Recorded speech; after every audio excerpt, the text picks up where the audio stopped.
What's good? Y'all know who it is. Y'all know what it is. Your boy Matthew Shack, live here in Los Angeles. Welcome to Matthew Shack Unfiltered. Well, a couple of days ago, I reported that LeBron James, Anthony Davis, and Russell Westbrook were going to let bygones be bygones and start with a clean slate to try to form Voltron to win a championship here in Los Angeles, with a phone call that was made at the beginning of Summer League in Las Vegas. It seems that situation has now exploded into tiny bits and pieces and particles, with LeBron James reportedly fed up with Russell, don't want to play with Russell no more, and it's fractured to that degree where he doesn't want to play with him and doesn't seem like it's going down. Now, these reports are conflicting. You hear one day it's kumbaya, everybody's going out to go get a fried bologna sandwich and wash it down with some of LeBron James Los Lobos tequila, and then the next day everybody's hating each other. Okay, what do I think? I think it's all of the above. I think when you're not really tight in a clique. Okay, let me put it to you guys like this, man. Let me talk to you fellas real quick, because I know you guys are going to understand what I'm saying. You might have a group of people, group of homies. Let's say there's 7 of y'all.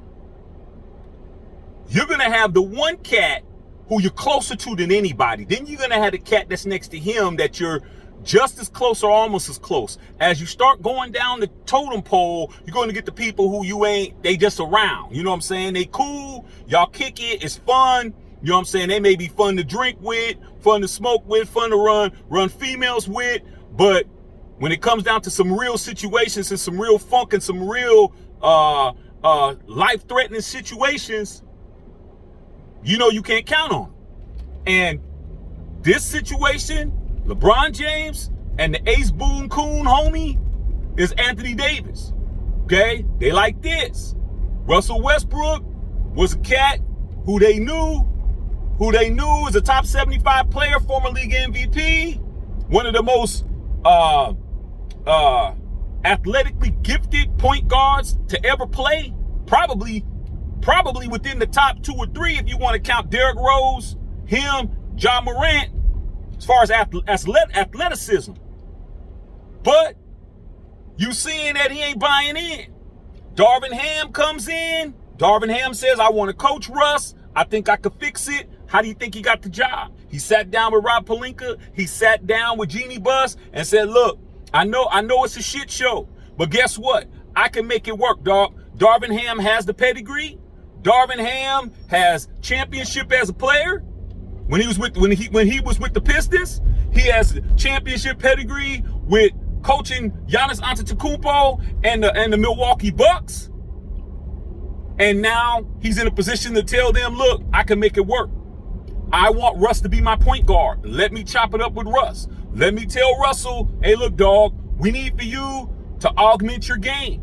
You want to win? Augment your game. We want you to play more team defense. We want you to be more of a defender. Have you mold in the eyes of a Drew Holiday. Be that guy. Defend, bruh. You'll get your points and get the ball off of turnovers, off of transition defense. I mean, you play transition defense, you get back in transition on offense, to the rack. But as far as you just hoisting shots, trying to be a volume cat, we don't need that. Guess what? Russell said the same thing when Frank Vogel was the coach. I'm willing to come in. I'm willing to sacrifice my game, because that's what it is. When you're at this stage of your career, you have to sacrifice your game, okay? If you're not in your prime, you have to sacrifice your game. And even if you are in your prime, you have to sacrifice your game for the betterment of the team or the better player. You look at what Dwayne Wade did. He was in his prime. LeBron James came in. He altered his game for that, okay? LeBron was the better player. Steph Curry did the same thing. toned his game down, backed off, gave it to Kevin Durant. The rest is history. They won a couple of chips. Okay? The problem with Russell Westbrook is that Russell Westbrook doesn't want to change his game. First thing he did, he fired his long-term agent. Okay? Now, you would think, oh, just because he fired his agent doesn't mean he's not trying to change his game. You know what I'm saying? But the bottom line is this. Phone's ringing. Bottom line is this.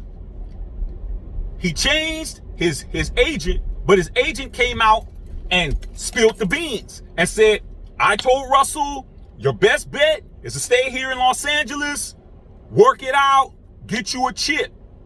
Russell don't want to do that. Russell don't want to do any of that. Russell wants to continue to be Russell Westbrook, okay? Continue to hoist shots, continue to be a second option when he's not, and continue to be a volume shooter and not playing team defense or not playing on-ball defense the way that he needs to. So what does this mean? LeBron's fed up because LeBron knows he only has a certain amount of years left, because as soon as Bronny makes the league, LeBron wants to be able to go and play with his son. At that point of his career, whatever he has as far as championships is what he's going to have at championships. He knows he got a couple of years left. Maybe he can get 5, possibly 6. And after that, wherever Bronny goes, that's where he's going to be at. So he ain't going to win no more after that. Okay? And when Golden State won this championship, okay, I'm telling you, the pressure for having a team in your division, much less in your conference, but really in your division, in any team sport, baseball, basketball, football, when that happens, hey man, everybody's running around with their heads cut off, man. Do I believe LeBron James is fed up? Yeah, LeBron James is fed up, dog. He fed up, man. But guess what? There ain't nothing he can do.